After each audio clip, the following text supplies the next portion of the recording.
Hi, my name's Robbie. I'm an engineer here at Gates, and today we're going to go through how to properly measure and identify synchronous and V-belts. First thing we're going to measure is a V-belt because they're relatively simple. You only need 3 measurements to identify them. The first is going to be the width of the belt across the back at the widest part. The second measurement that you need is the thickness of the belt from the inside to the outside. And the last measurement that you need is the length of the belt around the outside. And from those 3 dimensions you can properly identify a V-belt. We also have another type of V-belt which is called our power band, and these are basically our standard V-belts but glued together with a common backing to put multiple ribs into a single belt.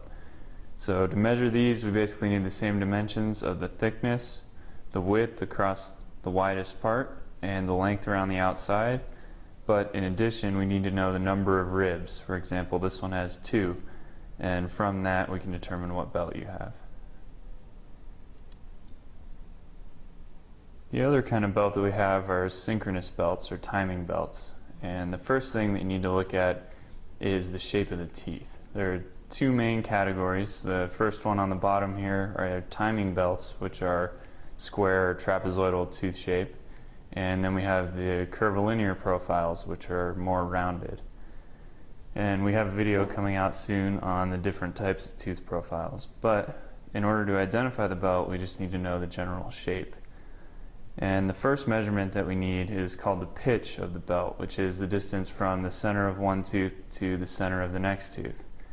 And oftentimes this is difficult to measure exactly, so if you can, it's better to get the length of the belt and the number of teeth, and from that we can make sure you get an exact replacement. The next measurement that we need is the width of the belt across the back. All synchronous belts of the same profile are available in different widths, so we need to make sure we get the same size. And the last measurement that we need is the length around the outside of the belt. Once you have all the dimensions of your belt, you can go online and check our belt identification chart, which lists the dimensions for all of our stock products, and compare your belt to those, find out which one you have, and we'll put a link to that chart at the end of this video. Thanks for watching, and if you have any other questions or need help with anything, you can always call or email us.